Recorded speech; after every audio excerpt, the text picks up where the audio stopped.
Hello and welcome to 40 Days to Destiny. I am Regina Livingston. It is day 29. I can't believe it. Tomorrow is the 30th day. 10 more days left after that. Oh, this time is flying by so quickly, and sometimes it's actually going kind of slow, which is good. And I think that's how life goes, ups and downs, and easy and hard, and everything in between. And I think that's good. That yin and yang, I guess some people call it.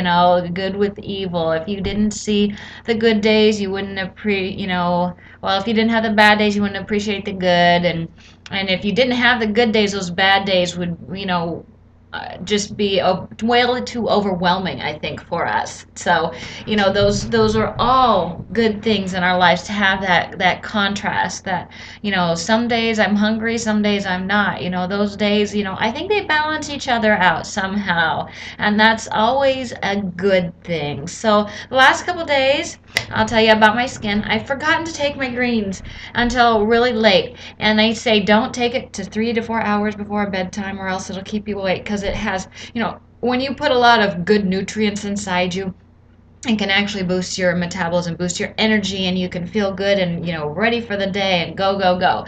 So I'm like, oh, I can't do that. Well, my skin was starting to irritate me again. I'm like, oh, I have to do this. So last night at 9 o'clock, I'm like, I have to take my greens. I don't care if it's right before bedtime. I'll stay awake. But if it helps, then I am all for it. So I took my greens, and in no time my body is just relaxed and calm, and my skin is not irritating me anymore. So I'm just so pleased with some of the intentions that I've had that are coming to pass, that I have found that are just working together to bring all my dreams come true. So that's one of the things, was the of my skin, and I was able to go to sleep at 10:30. No big deal.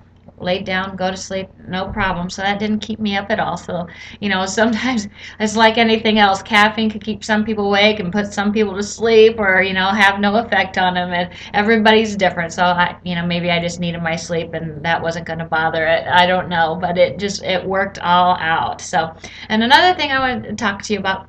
I had set the intention for a whole week to not say anything negative about anything and stuff. And I found myself a couple times talking kind of negative about a certain situation that was going on in my life. But there's a point of talking about things and spinning it off into the negative and never coming back, right? But there's also a point of talking about those negative things to learn from the situation, to say, hey, there's a better way. How can we make this better, right? So I think I found myself going in that direction. Like, I didn't like how this situation, so I learned from that. So I will not do those things. I wasn't the one doing it. It was somebody else was doing stuff, and I didn't care for the way that they did things.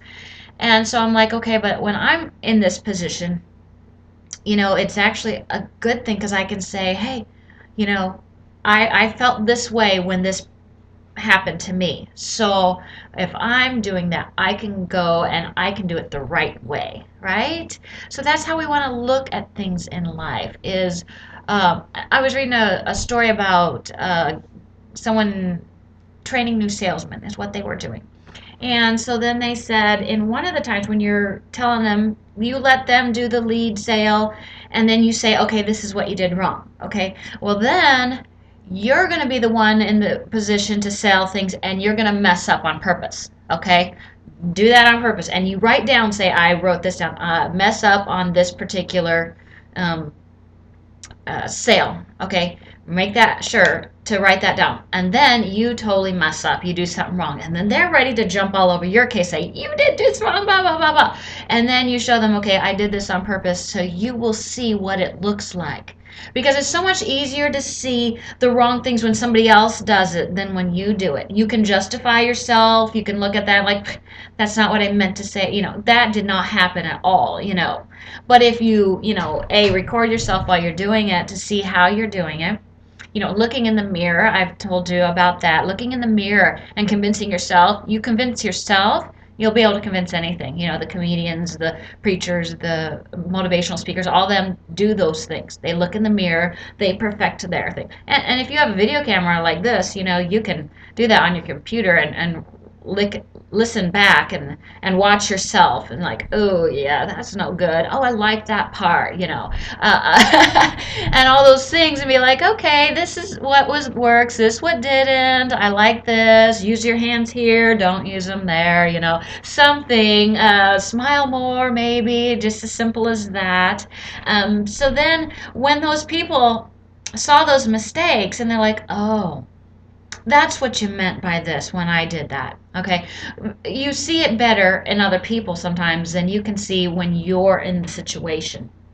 You know, stepping back and again looking while you're watching yourself do it. You know, I was, you know, told bowlers could do that. They can watch how they throw the ball, or, you know, if you're shooting, you know, with the archery, see how you're holding the stance, and watch others do it right and watch others do it wrong, and then you'll see how to do it better, right? When you're in the observing things, you can sometimes see better than when you're in the actual thing doing it. But when you're doing it, you will learn a lot more also. So, you know, disciplining yourselves in these categories are so vital to developing your skill, whatever it is, whether it's painting a picture or whatever. If you watch a skilled person do it, you know, watch how they stroke their hands, watch how they do all that.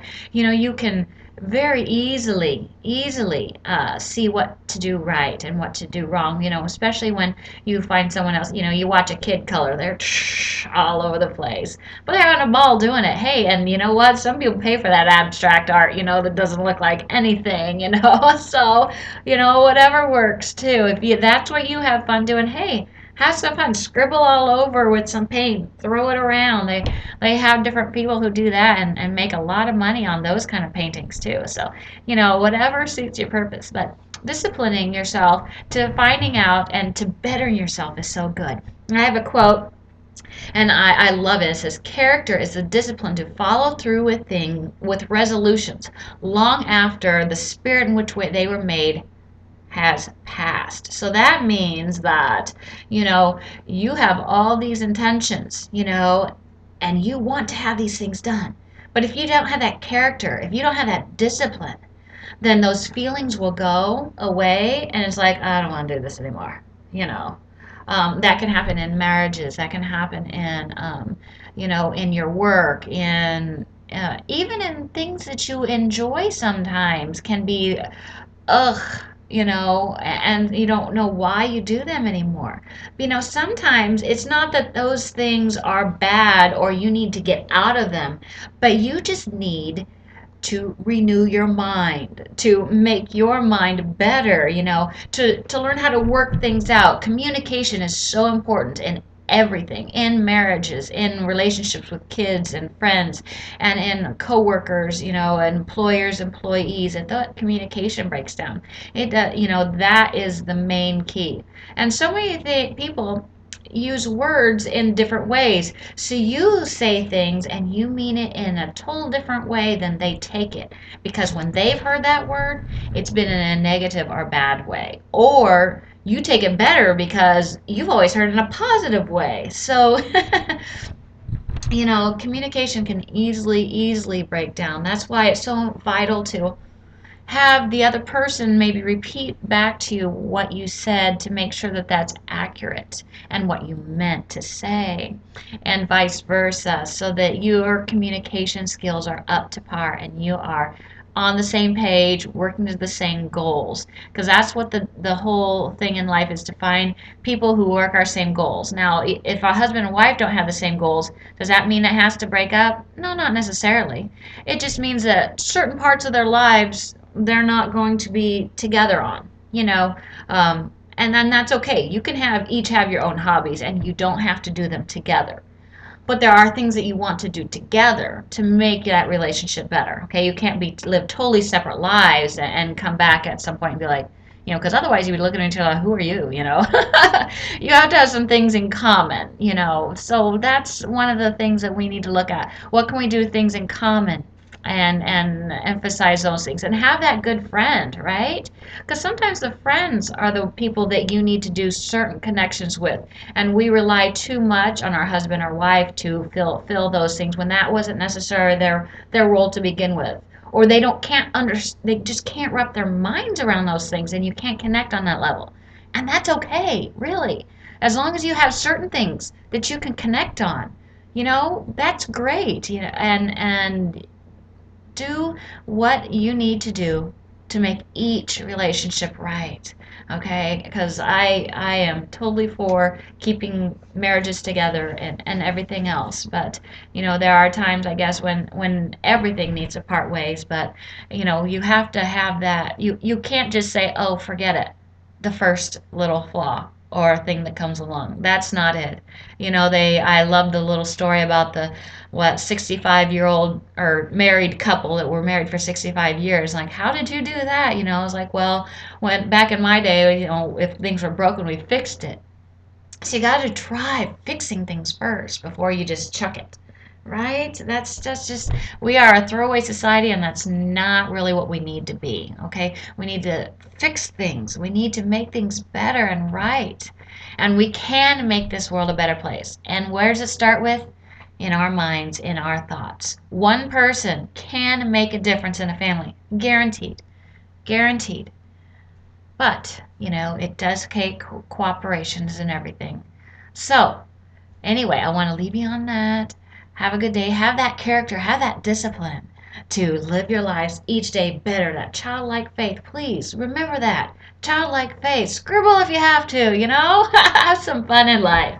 All right, you have a great day.